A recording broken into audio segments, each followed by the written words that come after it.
భారత్తో చైనా వ్యవహారం అనుమానాస్పదంగా మారింది.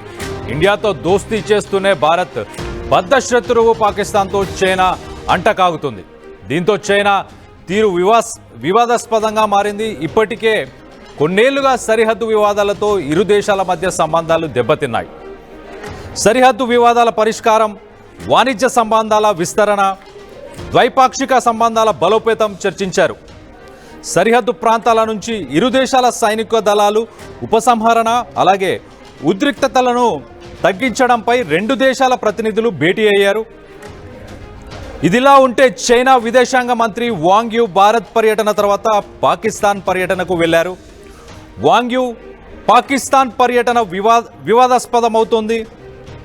భారత్తో స్నేహంగా ఉంటూనే పాకిస్తాన్తో సంబంధాలు కొనసాగించడంపై భారత్ అభ్యంతరం వ్యక్తం చేస్తుంది.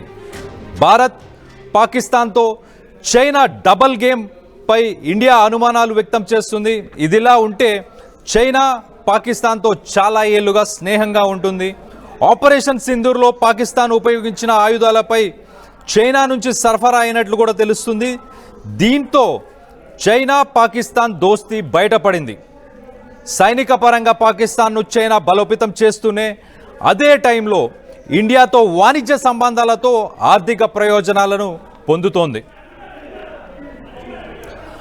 ఆసియా దేశాలపై చైనా ఆధిపత్యం కోసం పాకిస్తాన్ను వాడుకుంటుందనే ఆరోపణలు ఉన్నాయి. ఆసియా దేశాల్లో భారత్ అన్ని రంగాల్లో దూసుకుపోతుందనే భయంతో చైనా పాకిస్తాన్కు బూచీగా చూపించి భయపెట్టాలని చూస్తుందని వాదనలు వినిపిస్తున్నాయి. డబల్ గేమ్తో చైనా తన భౌగోళిక రాజకీయ ప్రయోజనాలను మెరుగుపరుచుకుంటోంది. చైనా తీరుతో భారత్ పాకిస్తాన్ మధ్య ఉద్రిక్తతలను మరింత పెంచే అవకాశం ఉన్నట్లు తెలుస్తుంది. చైనా ద్వంద్వ విధానంతో దక్షిణాసియాలో శాంతి స్థిరత్వానికి సవాలు ఎదురయ్యే అవకాశం ఉంది.